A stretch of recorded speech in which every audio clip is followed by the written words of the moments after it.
नमस्कार, NockingNews.com में आपका स्वागत है। मैं हूं गिरिजेश वशिष्ठ। डोनाल्ड ट्रंप पूरी दुनिया को ज्ञान दे रहे हैं, तरह तरह का ज्ञान, लोकतंत्र का।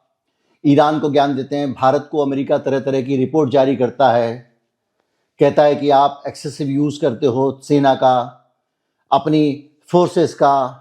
हम लोग खुद और हम सारी दुनिया में इस बात का विरोध करते हैं कि कश्मीर में सेना नहीं जानी चाहिए, ये काम पुलिस का है। हम लोग कहते हैं कि सेना अपने ही नागरिकों के खिलाफ इस्तेमाल करना एकदम गलत है। सेना का काम सीमा पे रक्षा करना और विदेशियों से देश की रक्षा करना है। हम बोलते हैं कि हम किसी भी हालत में अपने नागरिकों पर सेना के इस्तेमाल का समर्थन नहीं करेंगे।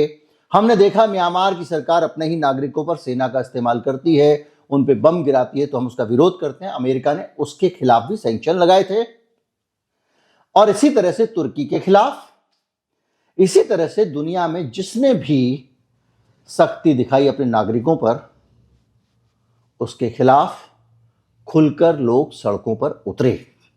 और सड़कों पर लोगों के उतरने से ज्यादा अहम था अमेरिका का रोल, कि अमेरिका ने इस प्रकार की हरकतें करने वाली सारी सरकारों को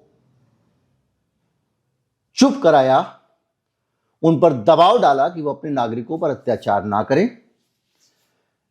डेमोक्रेसी की रक्षा के लिए अमेरिका के काम सारे के सारे खेल हम देखते हैं। अभी वेनेजुएला में कराया, कहीं कुछ कभी कुछ करते ही रहता है वो। तो वो डोनाल्ड ट्रंप और वो अमेरिका अपने नागरिकों के खिलाफ फौज उतारने जा रहा है, सेना। क्या आप कल्पना कर सकते हैं कि अमेरिका अपने नागरिकों के खिलाफ सेना उतारे? तो आपके मन में ये विचार जरूर आएगा कि ये खबर तो कहीं दिखी नहीं हमको, और ये भी समझेंगे कि ऐसा क्यों कर रहा है डोनाल्ड ट्रंप। डोनाल्ड ट्रंप ने इतना वहशी और इतना अलोकतांत्रिक तरीका क्यों अपनाया? इससे पहले हम ये समझते हैं कि ये कौन सा एक्ट जो है वो लगा रहा है। एक 1807 का कानून है, इंसरेक्शन एक्ट। ये संवैधानिक अधिकार कहकर डोनाल्ड ट्रंप इसको लागू कर रहे हैं, और वहां पर इस औजार का इस्तेमाल करके अपने नागरिकों के खिलाफ सेना को उतारने की बात कर रहे हैं। उनके इस बयान के बाद बाकायदा सेना का एक विभाग पूरी तरह से हमला करने के लिए तैयारी में आ गया है, और ये हमला अमेरिका के नागरिकों पर किया जाना है। हमला मतलब अगर आप प्रदर्शन करोगे, अगर आप आवाज उठाओगे, अगर आप विरोध करोगे, तो हम आपके खिलाफ कार्रवाई करेंगे। और यह धमकी क्यों दी गई है, तो इस धमकी को समझने के लिए सिलसिला समझना जरूरी है कि घटनाक्रम अमेरिका में हो क्या रहे हैं, जिनके कारण यह नौबत आई है। दरअसल डोनाल्ड ट्रंप ने एक ऑपरेशन मेट्रो सर्ज लॉन्च किया है। अब ऑपरेशन मेट्रो सर्ज क्या है? दरअसल एक आईस टीम है जिसका काम है विदेशी लोग जो किसी तरह से घुस आए हैं अमेरिका में, उनको ढूंढना और बाहर निकालना। यहां तक ठीक था, लेकिन एक अमेरिका ने अपना एक कानून बदला। जब विदेशी लोग आते हैं, उनको निकाला जाता है, उसके लिए हमारे यहां पर भी डिपार्टमेंट है, सारी दुनिया में डिपार्टमेंट होते हैं, और ये एक तरह से एक ऑफिशियल एक्टिविटी होती है। वहां जस्टिस डिपार्टमेंट जो है उसके अंडर में ये काम होता था। जैसे भारत में कस्टम डिपार्टमेंट है, जैसे वो है आपका, लेकिन इसको बदल दिया गया कानून बना के राष्ट्र की रक्षा करने वाला डिपार्टमेंट, और उस डिपार्टमेंट को अनंत शक्तियां डोनाल्ड ट्रंप ने दे दी। अनंत शक्तियां ऐसी कि ये किसी को भी पकड़ के कहीं से भी ले जा सकते हैं। इनकी गाड़ियों पर लिखा भी नहीं होता कि आइस टीम की गाड़ी है। इनको वर्दी पहनना जरूरी नहीं है, इनको बैज लगाना जरूरी नहीं है, इनको बॉडी कैम लगाना भी जरूरी नहीं है कि अगर ये कुछ गलत काम करते हैं तो वो रिकॉर्ड हो जाए। ये कहीं पर भी छापा मार सकते हैं, किसी के घर में घुस सकते हैं आधी रात को, कहीं पर भी जाके। ये पूरी एक गुंडों की फौज इकट्ठी की एक तरह से देखा जाए तो। और वो विदेशी नागरिकों को खोजने के नाम पे अमेरिका में चौड़े होकर घूमते हैं, किसी को भी पकड़ के घूसा घूसा मार देते हैं, वो जो मर्जी करना होगा। और उसने पिछले दिनों ये किया कि इसमें बड़ी संख्या में मिनियापोलिस, सेंट पॉल में आईस एजेंट भेज दिए और कहा गया कि मिनीसोटा में सोशल वेलफेयर का जो फंड है उसका दुरुपयोग हो रहा है, उसकी जांच के लिए ये लोग गए हैं। और उसके बाद में ये जो आइस की टीम वहां पहुंची और इसने इमिग्रेशन रेड डालने शुरू कर दिए। ये एकदम गुंडों की तरह, आप अचानक खड़े हुए हैं, 4 लोग आपको घेर लेंगे, आपको आपके परिवार से भी नहीं मिलने दिया जाएगा, आपको आपके वकील से भी नहीं मिलने दिया जाएगा। अचानक वो लोग आएंगे, आपको पकड़ के ले जाएंगे और बंद कर देंगे। जहां बंद किया हुआ है वहां की हालत क्या है उस पर भी आएंगे। तो इसी तरह से ये करते करते इन्होंने 8 से 10 जनवरी के बीच में 3000 एक्स्ट्रा फेडरल एजेंट भेज दिए। क्यों भेजे? वो एक घटना का विरोध करने के लिए। हुआ ये कि वहां पर एक महिला थी और उस महिला, रेनी गुड नाम की महिला थी। 7 जनवरी को वो कहीं जा रही थी, अचानक आइस एजेंट्स ने उसको घेर लिया। बेचारी सकपकाई, गाड़ी आगे पीछे करने के प्रोसेस में आइस एजेंट को टक्कर लग गई, गोलियों से मार दिया, उसको भून दिया।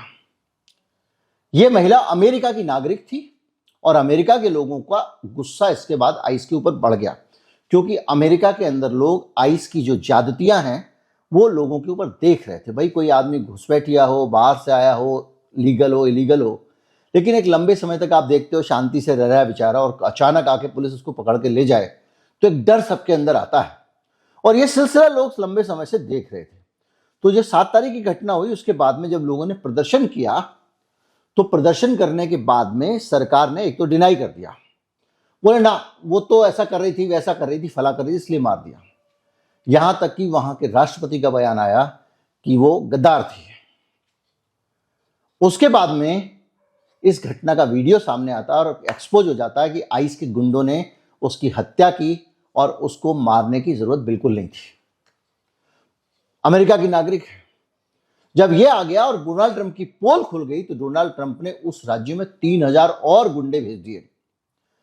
और जानने की बात यह है कि किसी भी देश में, किसी भी जगह पे जब एक फेडरल स्ट्रक्चर है, एक संघीय गणराज्य है, तो राज्यों की अपनी शक्तियां होती हैं। तो वहां पर जो कानून व्यवस्था का काम तो पुलिस का है, जो राज्य की पुलिस है। ये केंद्रीय बल भेज दिया। अगर वहां पर लोग प्रदर्शन कर रहे हैं, विरोध कर रहे हैं कि भैया आपने कैसे लोगों को मार दिया, अगर लोग नहीं करेंगे तब तो आप अंधाधुंध मारोगे, तो जब भेज दिया तो उसने 3000 और फोर्स भेज दिया उन लोगों से डील करने के लिए। इससे गुस्सा आ गया। उधर आइस के एजेंट घर जा जाके प्रदर्शन करने वालों को डरा रहे हैं, पेपर स्प्रे डाल रहे हैं। पेपर, मिर्च वाला एक स्प्रे होता है, पेपर स्प्रे, बहुत, जिसमें मिर्च होती है, लगा दो किसी को बहुत जोर से जलन होती है, और बिना कारण के लिए वो हिरासत में ले जा रहे हैं। और इसको अदालत ने, वहां के संघीय जज ने बाकायदा ये कहा कि ये ऐसी मनमानी नहीं कर सकते। उसके बाद ट्रुथ सोशल पे खुद डोनाल्ड ट्रंप आइस की तरफ से आ गया सामने और उसने कहा कि इनको काबू नहीं करते अगर स्टेट्स प्रदर्शनकारियों को, तो हम लगा देंगे इंसरेक्शन एक्ट 1807। ये क्या होता है? इंसरेक्शन एक्ट 1807 होता है जिसको अगर लागू कर दिया राष्ट्रपति ने तो उसके पास ये अधिकार है कि वो सेना को मुकाबला करने के लिए भेज सकता। और ऐसे ही डोनाल्ड ट्रंप ने ये आदेश दिया वहां पर 11th एयरबोर्न डिवीजन के 1500 सैनिकों को प्रिपेयर टू डिप्लॉय कैटेगरी में डाल दिया गया। मतलब ये तैयार है, जब कहोगे चल देंगे, यानी पूरी तैयारी सेना को उतारने की हो गई है।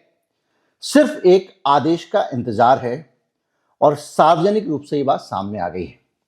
तो अब आप सोचिए कि पहले एक सिविलियन एक्ट को आपने देश के खिलाफ गतिविधि और क्रिमिनल एक्ट बना दिया, और जो लोग पकड़ने वाले लोग थे उस डिपार्टमेंट को अंधाधुंध ताकत दे दी, उसको गन दे दी, उसको मारने का अधिकार दे दिया।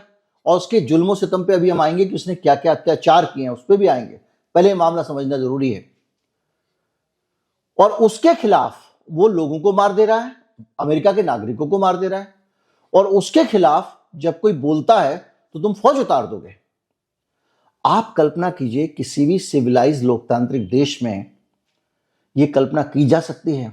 और ये अगर किसी और देश में हो रहा होता तो अमेरिका क्या कर रहा होता, आप अच्छी तरह से समझ लीजिए।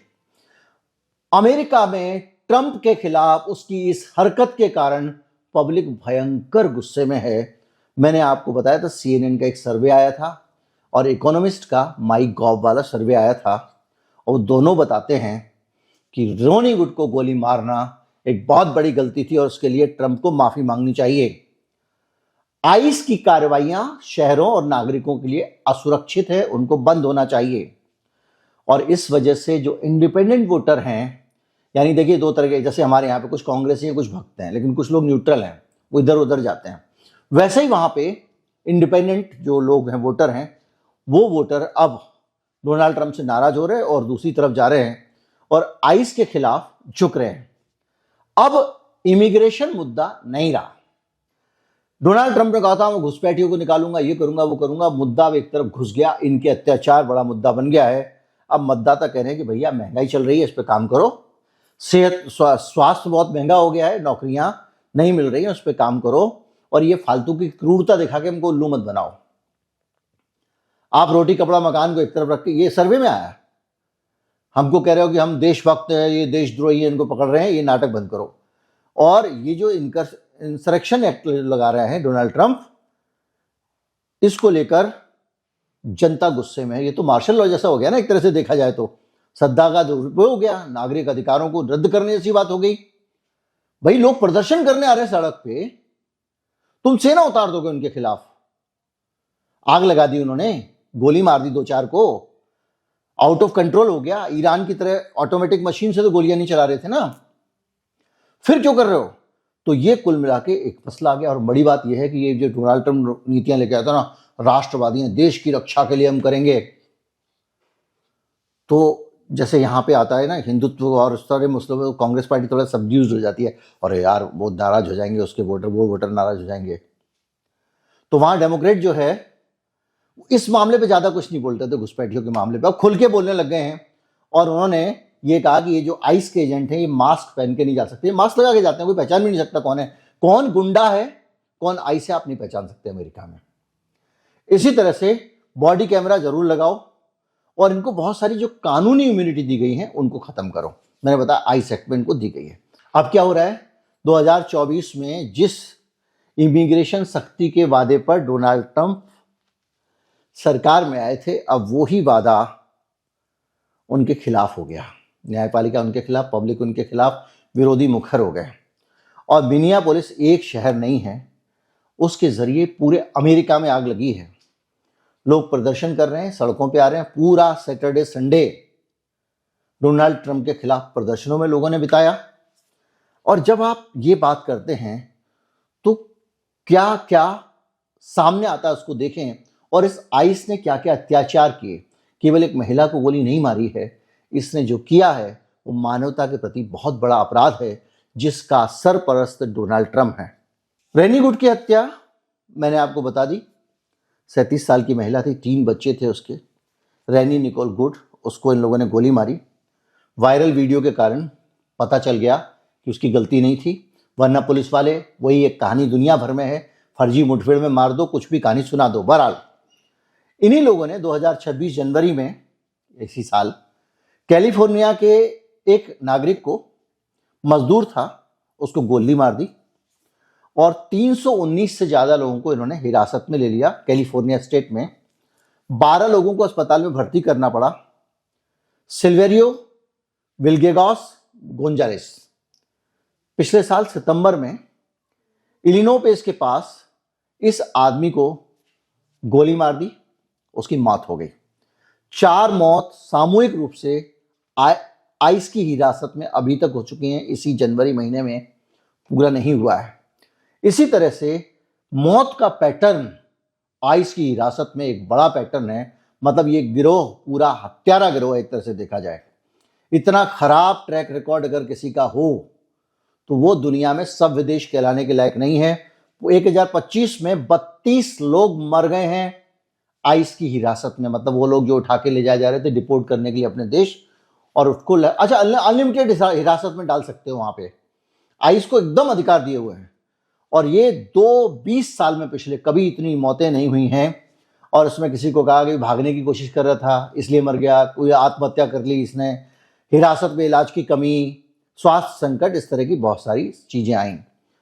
शारीरिक और यौन दुर्व्यवहार भी किया गया। विजय, एक विदेशी नागरिक फंस गया तुम्हारे पास, तुमने अपनी हिरासत में डाल दिया। वो नागरिक नहीं है तो नागरिक के तौर पर उसके अधिकार भी नहीं है। जो हमारे यहाँ जब कहते कि हम अलग से जहाँ पे इनको कंसंट्रेशन कैंप बनाएंगे, ये बनाएंगे, बस ये वगैरह में जब बात होती है तो यही तो होता है ना। एक बार आपने उसको घोषित कर दिया नागरिक नहीं और आपको डाल दिया एक जगह, तो उसको आप खाना नहीं दोगे तब भी उसका कोई हक नहीं बेचारे का। इस तरह से इन लोगों के साथ यौनाचार, शारीरिक दुर्व्यवहार, ये सब बहुत आम तौर पे आ रहा है। अलग अलग ह्यूमन राइट्स समूहों ने इस पर बात की है और इसके साथ ही ये एक चीज बड़ी पक्की हो गई है। कुल मिला के अमेरिका में जो कुछ हो रहा है वो खुली तानाशाही, मार्शल लॉ, डिक्टेटरशिप, सेंसरशिप, सब कुछ जैसा होता है वैसा अमेरिका में हो रहा है। आप लोकतंत्र की, मानवाधिकार की जिस भी धरातल पे इसको नापोगे ये गलत है। लेकिन एक बात बताइए मुझे, दुनिया में किसी भी देश के किसी प्रधानमंत्री ने, किसी राष्ट्रपति ने, किसी मानवाधिकार संगठन ने अमेरिका के इस अत्याचार की आलोचना की है?